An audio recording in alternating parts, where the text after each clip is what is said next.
Wow! Ito na po ang nagawa nating donut, shakoy, bitso-bitso, lahat na ating pinaganda, minodify at iniba yung nakasanayan ng ating mga donut or shakoy na nakakain sa probinsya. So, ito na nga siya. Ang sarap, di po ba? Ayan, makikita natin na napakaganda. Pwedeng pang negosyo or panghanda or pang birthday party, lalong-lalo na para sa mga bata.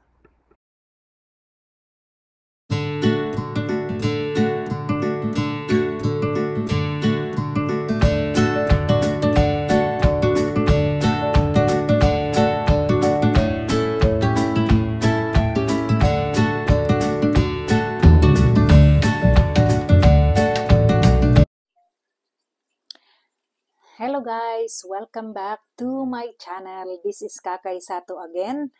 And for today's video, may gagawin ulit tayo na isang napaka um, popular na recipe na pang merienda lalo na sa probinsya. Pero ito ay ating minodify. So, ang probinsya-like na gawa nito, ginawa natin ng version na medyo social. Wow, social para maiba lang siya. Okay, so ano nga ba ito?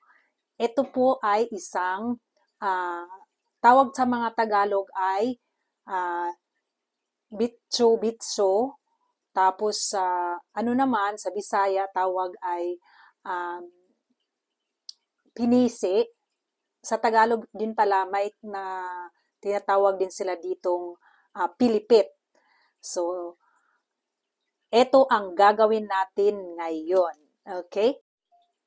Okay, para sa ingredients ng ating lulutuin, meron po tayong all-purpose flour, egg, water, lukewarm water, melted butter, melted butter, dry yeast. Yan, may dry yeast tayo. And refined sugar. And salt. So, ito po yung ingredients natin para sa ating dough. Mamaya, meron tayong additional ingredients kasi nga, minodify nga natin itong ating shakoy, bitso-bitso, ano pa bang tawag nila, pilipit, pwede din, gagawa din tayo ng donut kasi isang ingredients lang naman ang gagamitin. So, again, ang sabi ko nga, minodify natin ito. So, mamaya na yung ibang ingredients. Okay? So, for the meantime, gagawin muna natin ang ating dough.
Okay, so guys, ang ginawa natin is, kung meron kayong cookie cutter, mas maganda kung meron kayong ganito kasi mas mabilis natin ma-form yung ating donut at saka yung ating pilipit or shakoy or bitso-bitso kasi mas madali siya kaysa mag-ano ka talaga, i-manual mo siya. So, ang ginagawa ko lang is pina-flatten ng ito, rolling pin. Pa-flat mo siya ng rolling pin. Ganyan. And then, yung pinakamalaki, so gaganyan ko lang. So, mas mabilis. And then, yung etong pangatlo, ganyan lang siya.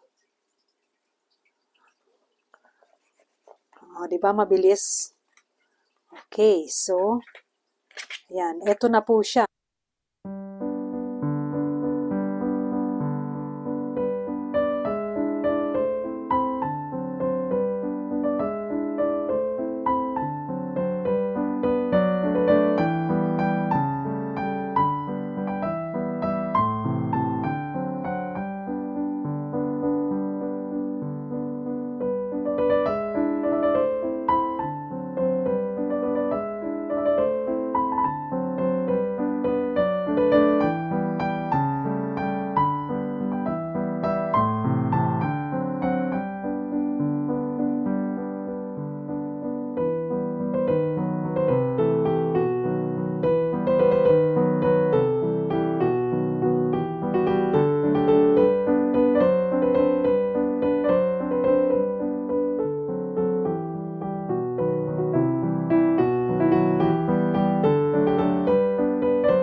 So, ito po ang mga nagawa natin. So, iba-ibang ano siya, iba-ibang sizes. So, depende na sa inyo. Anyways, ito ay hindi naman pangbenta, pero kung gusto nyong gawing business, syempre, kailangan ninyo talagang magsukat para pantay-pantay naman sila. Walang malaki, walang maliit.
Okay, so ito na po, luto na po ang ating bitso-bitso, shakoy, homemade. So, ito po ang 3 cups po ito guys na minix natin kanina. So, ito po ang kadami siya ang nagawa. So, may shakoy siya, ayan. May pilipit, shakoy, tapos may donut siya. So, i-modify natin siya. instead na purely yung sugar lang ang ilagay natin, gawa natin ng paraan na medyo sosyal. Yung donut na nabibili natin sa, hindi naman Mr. Donut, masyadong sosyal na yun. Dito lang tayo sa medyo lower level ng Mr. Donut or Dunkin' Donut. Okay? Okay guys, so may ginawa tayo ditong, nag-melt tayo ng chocolate. Bumili tayo ng yung mumurahin na chocolate lang. Tapos may may hot water sa ilalim. Tapos tinunaw natin yung ating chocolate. So para ating gawing ididip natin mamaya dyan ang ating donut or ang ating pilipit. And ito yung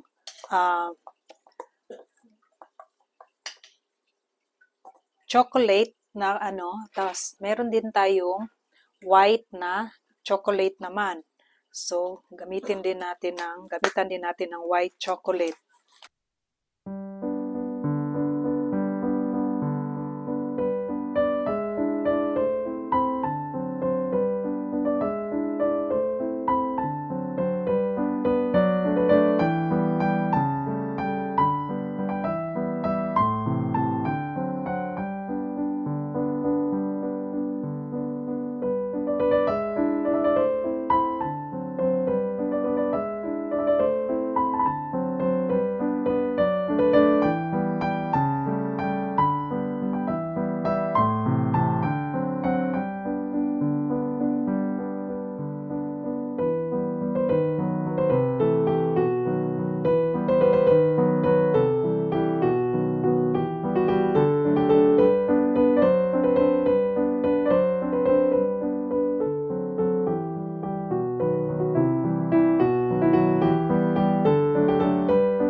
Okay, so maglalagay na po tayo ng ating, coat na po natin ng ating, anahin natin ito. Ito kasi, ito, isang pilipit, o dalawang pilipit, tapos, donut, ito, dalawang donut. Ito lagay pa natin, so maliit.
Tapos, ang lagay natin is, lagyan natin siya ng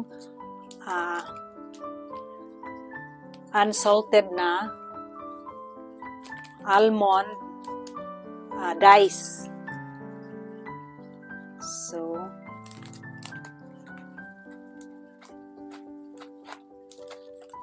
gawa tayo ng maraming flavor. O, diba? Ano na siya? Sosyal na siya. Sosyal. So, baliktarin. Para maging sosyal.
O eto na ang ating nagawang Shakoy, Bitsu-Bitsu, Pilipit at saka donut na minodify natin ang probinsyang gawa.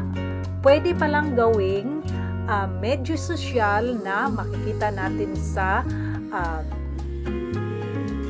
Dunkin Donuts at saka sa Mr. Donut. Pwede pala nating gawin na hindi na kailangan nating bumili ng mamahaling ingredients. So, ito lang po ang ginawa. So, napaka perfect po para sa mga bata, lalo-lalo na sa mga party, birthday party ng mga bata. Siguradong magugustuhan nila pag ganito ang ginawa ninyo sa simpleng donut probinsya, pero ginawa natin ang paraan na para mas maganda at kaya tignan at lasahan ng ating mga bata, lalo-lalo na. So, sana magustuhan ninyo ang aking ginawa at ang ating video for today. So again, this is Kakay Sato again sa Kaysiyahan. Don't forget to like, share, and subscribe my channel. Bye-bye everyone!